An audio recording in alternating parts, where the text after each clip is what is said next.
Vous avez la parole, Monsieur le ministre de l'Eau et de l'Assainissement.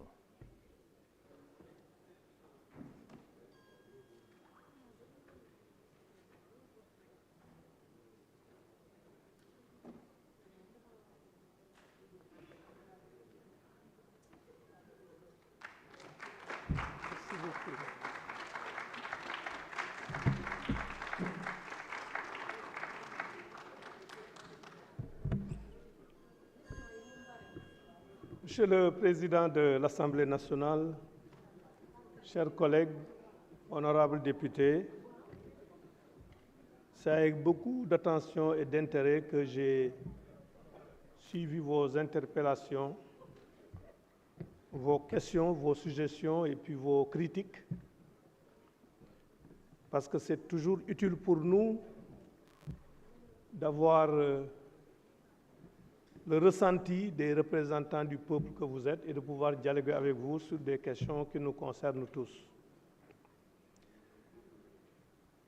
Je vais d'abord essayer de fixer le cap pour notre pays, parce que je pense qu'il y a des questions sur lesquelles nous tous, nous pouvons avoir un regard objectif, évaluer et dire quels sont nos acquis et quels sont les défis que nous devons relever ensemble. En 2003, notre pays, lors de la conférence internationale sur l'eau qui a eu lieu en mars 2023 du moins, aux Nations Unies, a honoré le chef de l'État, le président Macky Sall, d'un prix leadership dans le secteur de l'eau, en mars 2023. Plus récemment, lors de la conférence africaine sur l'assainissement qui s'est tenue en Namibie du 4 au 11 novembre 2023, à la date du 9 novembre, notre pays a été honoré du prix Country Achieving Award dans le domaine de l'assainissement. Je pense que de la même façon que nous nous réjouissons quand nos équipes nationales remportent des trophées, nous devons ensemble, en tant que Sénégalais, nous réjouir lorsque notre pays remporte des trophées dans d'autres secteurs d'activité, comme c'est le cas en 2023 dans le secteur de l'eau et comme c'est le cas en 2023 dans le secteur de l'assainissement. Surtout que, pour l'assainissement, c'est les pays africains qui se sont réunis et qui disent que le Sénégal mérite ce prix. Donc ce sont nos pairs ministres des autres pays qui se sont réunis pour dire que le Sénégal mérite ce prix. Et dans le domaine de l'eau, c'est pareil. Et pourquoi nous avons eu ces résultats-là? C'est le fruit de beaucoup d'investissements, de beaucoup d'efforts qui ont été faits dans ce pays.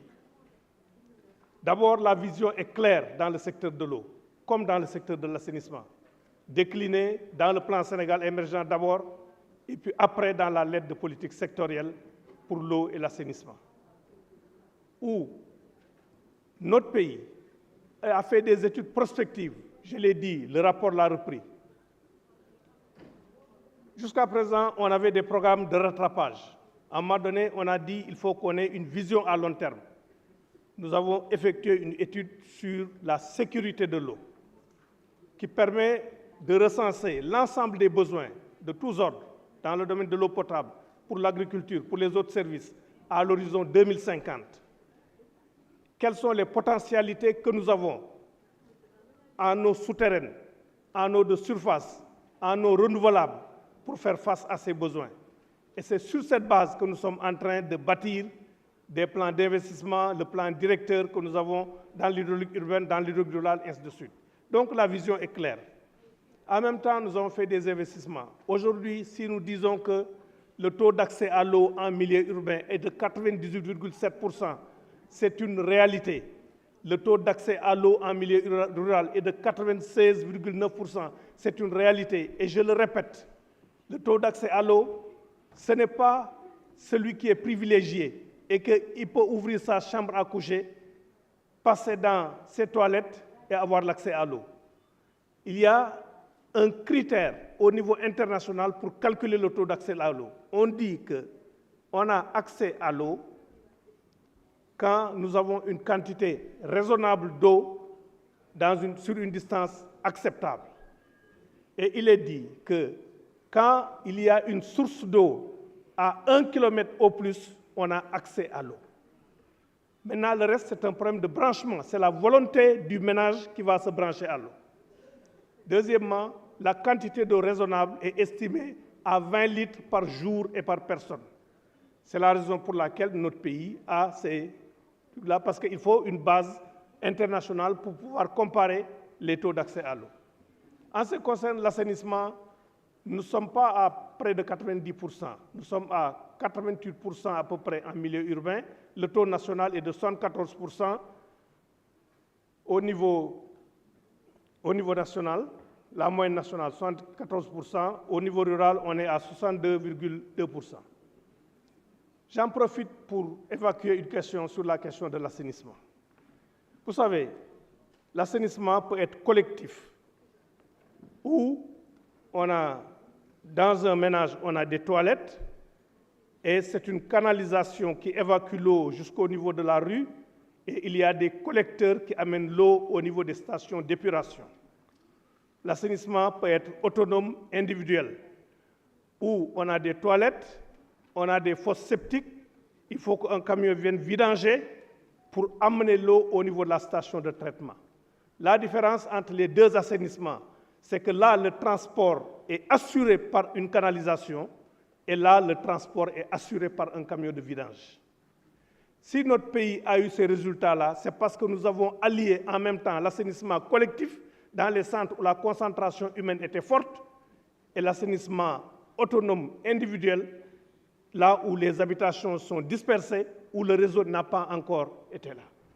Et pour ce qui est du milieu périurbain dont on parle, nous avons eu des modèles de fosses septiques qui ont été conçus pour ne pas absorber la remontée de la nappe.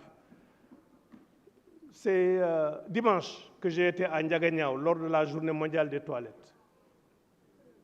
Je vous assure que la famille que j'ai visitée était très contente de dire que l'État leur a permis, par le programme de latrine familiale, d'avoir un assainissement. Et avec les techniciens, nous avons conçu des modèles de fosses septiques qui permettent à une famille de pouvoir rester 10 ans ou 15 ans sans pour autant vidanger la fosse. Parce qu'on a deux fosses septiques. Une première fosse septique qui fonctionne, qui reçoit l'eau, et l'autre est fermée. Maintenant, quand l'autre fosse septique est pleine, la première est pleine, on la ferme et on dérive l'eau sur l'autre. Pendant 3 ans que l'autre va recevoir l'eau, il y a une décomposition des matières organiques qui demain peuvent être utilisées pour l'agriculture. C'est ce type de solution-là que nous avons qui valent la visite. Hier, j'étais à Abidjan, je suis rentré cette nuit. Avant-hier, je suis parti à Abidjan, je suis rentré cette nuit d'Abidjan. Mon collègue ministre de l'assainissement d'Abidjan a tenu à venir me voir dans mon hôtel pour dire que le 29, il envoie ici une mission pour s'inspirer de l'exemple du Sénégal dans le domaine de l'assainissement. C'est ça qui fait que je pense que nous devons essayer d'être quand même fiers de ce que nous faisons dans notre pays, en reconnaissant maintenant les gaps qu'il y a et ensemble travailler pour les faire, pour les résoudre. Maintenant, je vais peut-être, compte tenu du rang et de son statut, répondre aux présidents de groupes parlementaires, réagir d'abord à ce que les deux présidents ont eu à dire. Sur le code de l'eau, le président Abdoumbaou a raison. On a un code de l'eau qui date de 1981. On était dans une phase de réécriture du code de l'eau, de le réviser. Cette phase est en cours. Nous avons reçu les observations sur le projet pratiquement de tous les départements ministériels. Nous devons les consolider lundi ou mardi.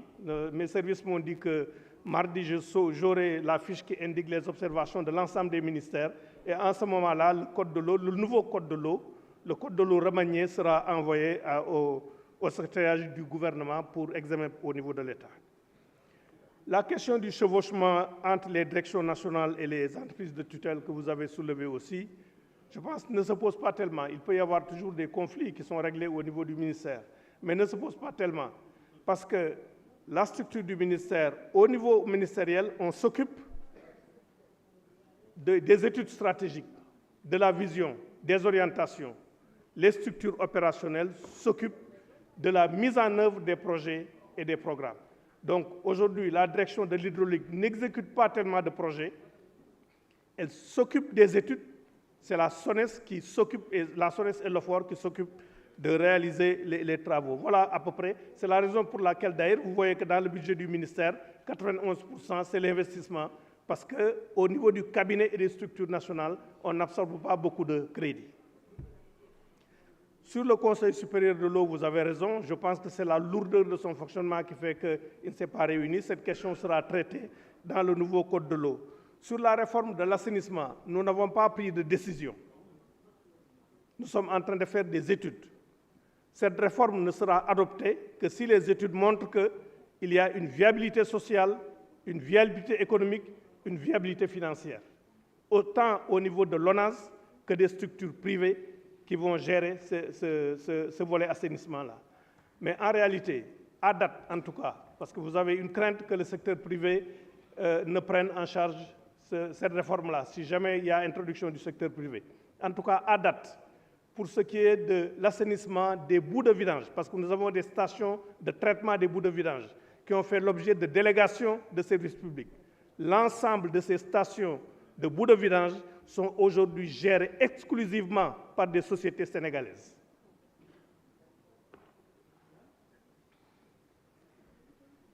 Bon, pour le secteur de l'eau, vous avez parlé de Suez et des 5 délégataires. Suez, ce n'est pas Suez qui gère, c'est Sen'Eau qui gère. Sen'Eau, l'État du Sénégal, enfin la partie nationale, a 45% du capital. Suez, qui est le partenaire technique de référence, a 55% du capital. En ce qui concerne les délégataires, à part la société Aquatec, où il y a un actionnaire canadien avec des Sénégalais qui sont à égalité pratiquement, l'ensemble des autres délégataires, ce sont des sociétés sénégalaises qui les gèrent. La maîtrise des eaux renouvelables. Vous l'avez évoqué, Monsieur le Président Birame Souleye Diop. Je voudrais dire qu'on est complètement dans cette dynamique, à plusieurs niveaux. D'abord, le Pléferlo va permettre de mobiliser 530 millions de mètres cubes. Le Pléferlo, en principe, c'est une question de semaines ou de mois. Le dossier est au niveau de la Chine qui assure le financement, de Exim Bank Chine qui assure le financement, mais tout est terminé, normalement. 530 millions de mètres cubes. Le Nanija Bolon, qui va impacter Koungheul et dans une deuxième phase va impacter Koumpentoum, a démarré. Le contrat, les appels d'offres sont en cours, l'ensemble des études sont terminées, mobilisées 46 millions de mètres cubes pour mettre en valeur 12 000 hectares. Nous avons le bassin versant du Djikoy. Là aussi, nous avons des manifestations d'intérêt. Nous avons le bassin versant du Nanija Bolon, enfin du Bao Bolon plutôt. Là aussi, pour éviter la remontée de la bande salée du fleuve Gambie, nous avons reçu déjà 2 manifestations d'intérêt pour le faire. C'est un coût de 80 milliards de francs CFA à peu près. Nous avons aussi les lacs de Bakel. Mais nous avons un autre projet stratégique qui ne va pas se réaliser dans les 2 ans ou les 3 ans. Mais c'est une étude d'anticipation que nous avons à faire. C'est un transfert interbassin entre le fleuve du Sénégal à partir de Bakel et le fleuve Gambie à partir de Sambangalou, soit en amont, soit en aval du barrage, qui va permettre d'avoir 2 amenées d'eau à partir de Bakel qui vont essayer d'arroser l'ensemble du bassin arachidier. Là, nous n'avons pas décidé encore si nous allons faire ces travaux-là, ce projet, mais nous sommes en train de faire les études à long terme pour voir si c'est viable et de le faire.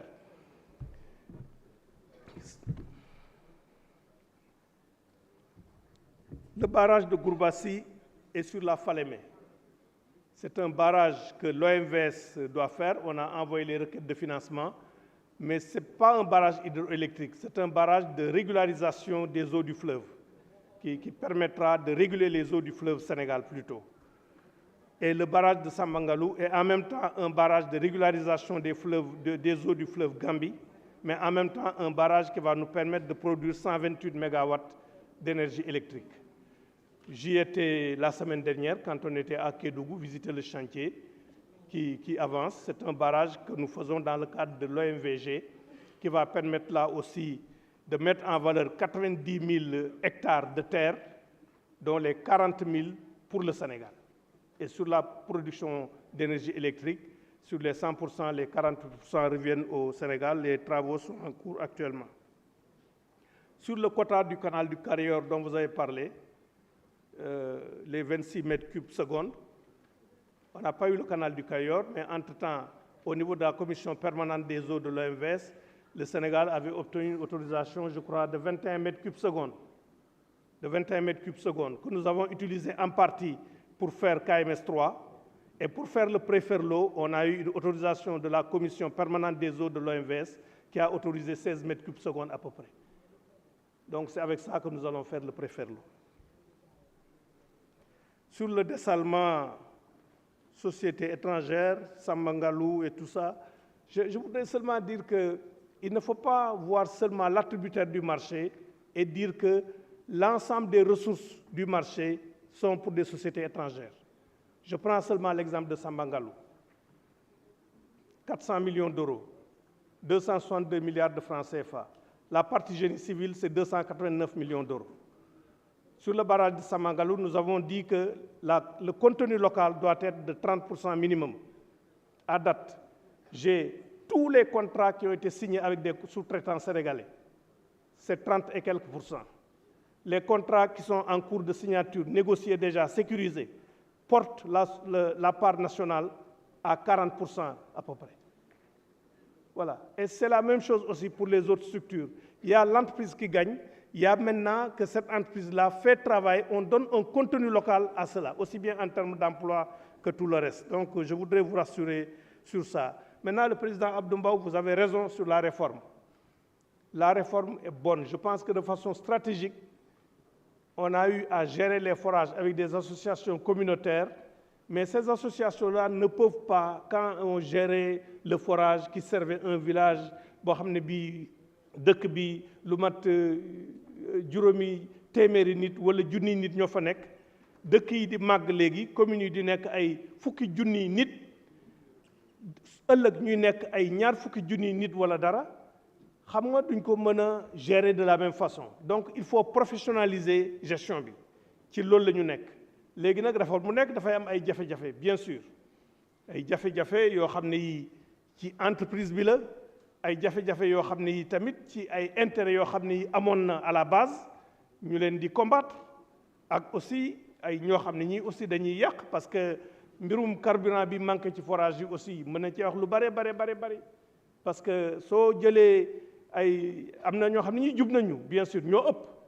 mais am na ñoo xam ne ñii soo jëlee 50 litres carburant jox leen ko pour ñu def ci forage bi xëy na dana am 10 litres wala 20 litres ci wàññeeku wala dara noonu yëpp yooyu yëpp mi ngi ci biir kenn mën na wax yëpp daal waaye daal mbir yi daal dafa doy waar voilà yooyu yëpp mi ngi ci biir loolu yëpp nag kenn mënu koo teg ci kiw réforme non parce que xam nga les villages sont éloignés soo joxee nit ku yore bële benn forage fële di ko def donc yooyu yëpp mi ngi ci biir moo tax le programme qu'on a aujourd'hui par exemple dans la région de Tambacounda dañu am programme solarisation pour solariser les forages. En ce moment-là, le risque bi ñuy am ci utiliser carburant bi dana wàññeeku bu baax a baax ci loolu la ñu nekk ci mbirum réforme bi mais la réforme moom est bonne dans son principe. Maintenant bi ñu defee rapport bi li ñu wax mooy que war nañoo dugal collectivités locales yi ci biir donc on est en train de travailler avec le FONSIS ñu ngi liggéey ak FONSIS pour seet si nous gérons ndox mi fenn est-ce que maintenant les collectivités territoriales du ñu ñëw maintenant bokk ci capitalu société yi nga xam ne ñoom ñooy gérer ndox mi là c'est une direction bu ñuy jël ci réforme bi pour que mu am une meilleure appropriation réforme bi pour nit ñi yëg seen bopp loolu la ñu bëgg daal ñu ngi ciy liggéey jox nañu FONSIS benn mandat pour ñu liggéey ci loolu. Maintenant li ma wax naa sànq donc li nga xam ne suñu réew bàkk nañ ko kañ nañ ko ci loo xam ne lii jógewul ci ñun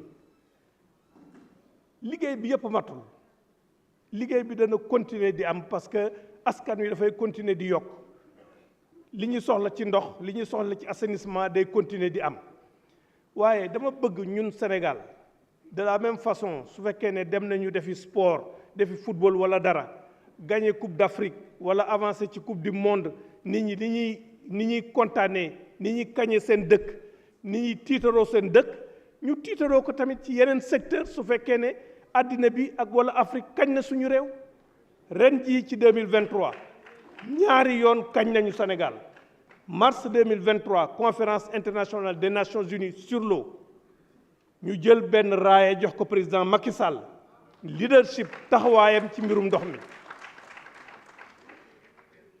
kenn laaju ko moom sax xamul woon ne dana ko am parce que demul woon ci daje bi man maa recevoir prix bi xëy na su yëgoon avant ne dañ ko koy jox xëy na même dana dem ci conférence mais demu ci weer wii mois de novembre 2023 fële ci Namibie mu am conférence bu mag bu réewu Afrique yépp séq ci mbirum assainissement juróom-ñeenti fan ci conférence boo xam ne bii ñeenti fan la commencé dem ba fukki fan ak benn man demuma woon ministre de l'assainissement parce que xaw ma woon sax ne ñi ngi préparé raaya pour Sénégal prix le 9 ñu jël raaya encore jox Sénégal ci liggéey bi nga xam ne def na ko ci mbirum assainissement mais loolu pour Sénégal yépp la prix boobu ñu ma jox ma def ko sama bureau su ma fay jógee dama ko fay bàyyi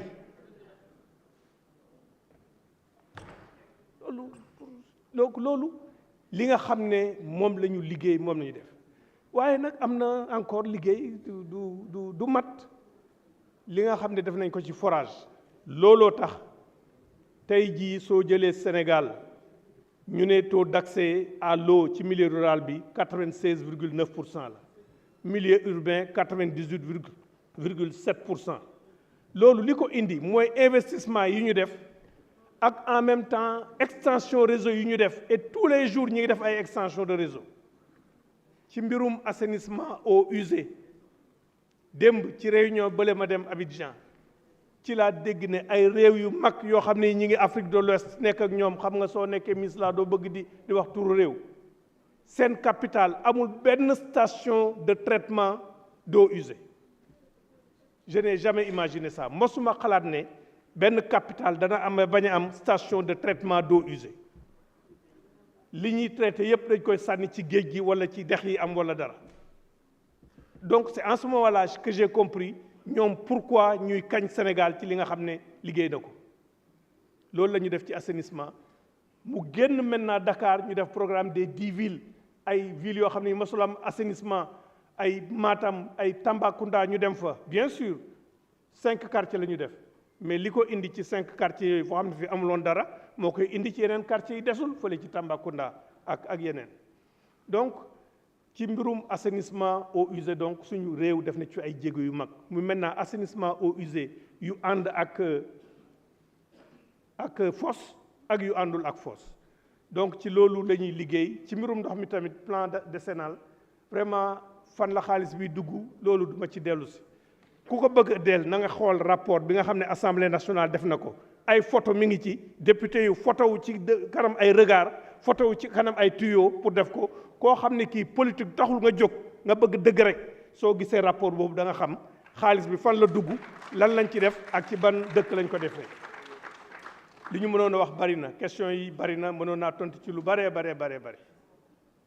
comme ni ma ko defee soo leen bëggee mën naa def ay écrit wala aussi marqué disponibilité pour recevoir député yi parce que sama collègue certainement am na loo xam ne lii war na ko ci yokk moom tamit ci mbirum maintenant inondation yi defe naa ne suñu camarade enfin suñu compatriote Ibrahima Diop xëy na dafa juum ci ni muy waxee parce que yenn saa yi nga wax juum parce que su ne Sénégalais yi mënatuñoo ñëw mois d'août parce que su ñëwee dafay am ay inondation Sénégalais yi nekk ay France ak yooyu xam naa loolu waxu juum la rek ndaxte man de en tout cas bi ma juddoo Kër Madiabel ñu yaree ma Tëngéej am ndox Tëngéej am leneen am woon benn jafe-jafe pour di dem Kër Madiabel fi sama papa ak sama yaay nekkoon nga xam ne xëy na amul woon même commodité yi di fa nekk.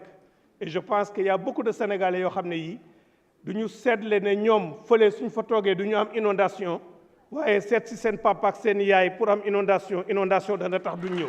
loolu moom defe naa ne du lu mën a wax daal xëy na nag dafa juum ci wax bi waaye moom loolu moom kenn mënu ko jàpp daal waaw. baax na maa ngi leen di gërëm di leen sant ci voilà, on va faire les réponses écrites. Merci beaucoup. Je vous remercie, Monsieur le ministre. Monsieur le ministre des Finances, vous avez la parole.